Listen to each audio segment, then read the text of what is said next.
Damn, Phan. Alright, tonight's outcome obviously was not what you expected, the crowd, or even the media.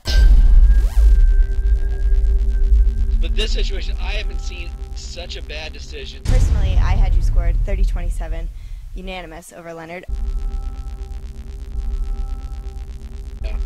Also, we had Leonard Garcia defeating Nam Phan, split decision. This one will go down as one of the worst decisions ever. Are you ready for the truth? Give me the truth, the whole truth, nothing but the truth, so help me! You will never win, never again, my people ready for anything! No more secrets, no more lies, open your eyes, can you hear me? Destruction of the corporate corruption, feel my aggression now! The time has come, we are the ones we bring the pain! Nothing will ever be the same, it's judgment day and it's time to pay! We lead the way, we forward go, you can't stop the flow, you can't stop us now, it's the race!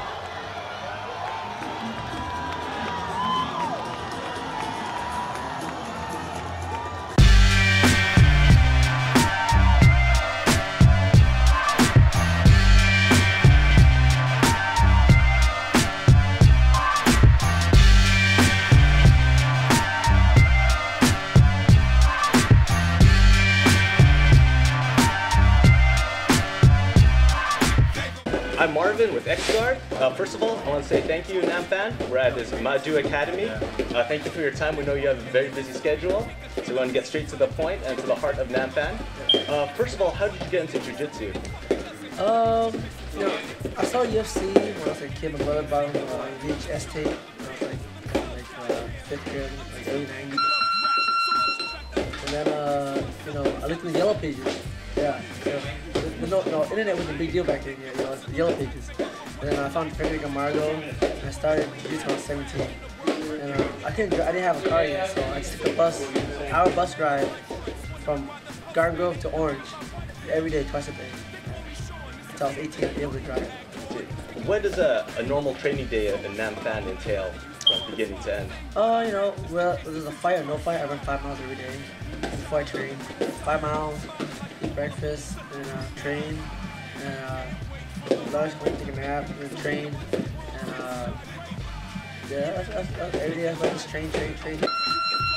You know, eat, sleep, think, jiu-jitsu, and martial arts. That's all it is. What's the difference in your training for a major fight? Is there a huge difference or sacrifice you have? You know, there's no sacrifices. This is my lifestyle is martial arts.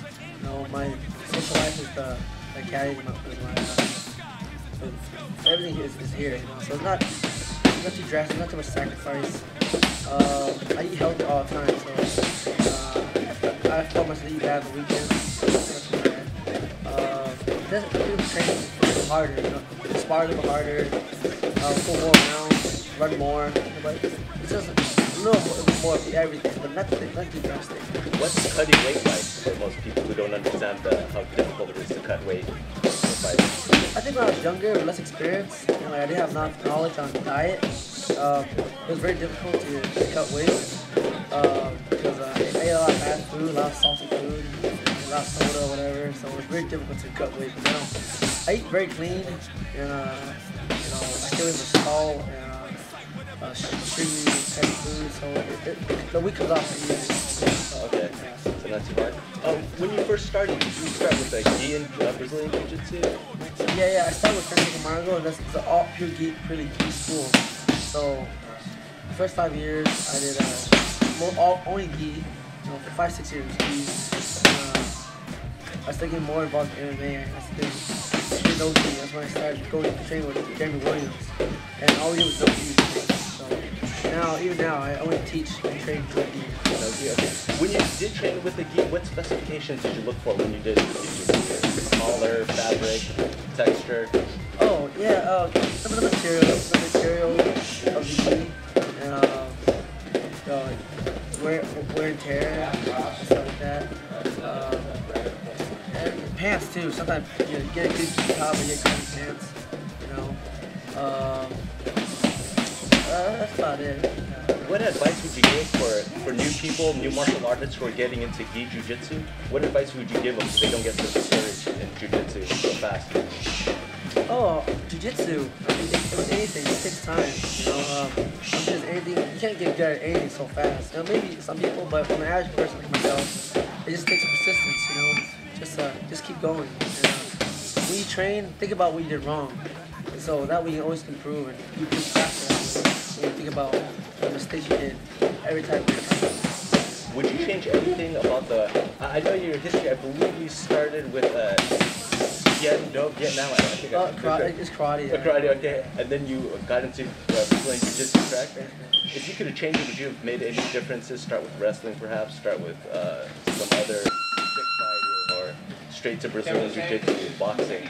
No, I think everything worked out the way it did for a reason. I started wrestling before I did jiu-jitsu.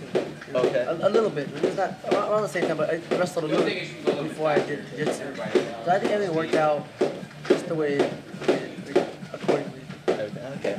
And everyone probably knows you from the show The Ultimate Fighter. For people who've already seen the show, they've already seen Nam Phan. What's something behind the scenes that was really great and really positive experience about the show? There's a lot of good positive things about the show. I learned a lot of good techniques, and I get to train with Dave Camarillo. To me, when I was a kid growing up, he's a big time jiu-jitsu guy to me that I looked up to. I trained with Josh Koscheck. I meet GSP, John Donaher, and Phil Nurse, and Don Charles Kowalski. Those guys are big deal guys. So for me, it was a very good experience on the show. Going as like a student figure, then coming here to Madu and being the teacher, what's a main lesson you learned from The Ultimate Fighter that you carry on here with your students? Yes, I think going to Ultimate Fighter, and come back here, I think you always be humble. No matter what, I learned. I saw that a lot of guys in the show, I think they're all masters, and as in you know everything. You can't teach them anything. And at my team, I had the most experience. I think these guys could have came here with the action test, but they didn't. But it's fine. That's what you want to do. But I think you should always be humble and learn from everyone as much as you can. Yeah. What's something you expect from your students when you come? Like, what's the main thing you expect of all your students, no matter what? Respect and being humble. I always tell these guys, I don't care if you train at someone else, but I feel like wherever you go, you have to be overly respectful to where you're at. Overly respectful. I tell you, I don't want you guys going in there. Even you know more than the instructor. I don't want you guys to go there to teach. You're there to learn. You're not there to be the same. You're there as a student. So you need to shut your mouth and learn. Yeah. Who's your main idol growing up in martial arts? You ever made someone who really taught you, not necessarily a famous person or even this family or a figure that you really looked up to? Oh yeah, I would say my parents, are Asian Americans.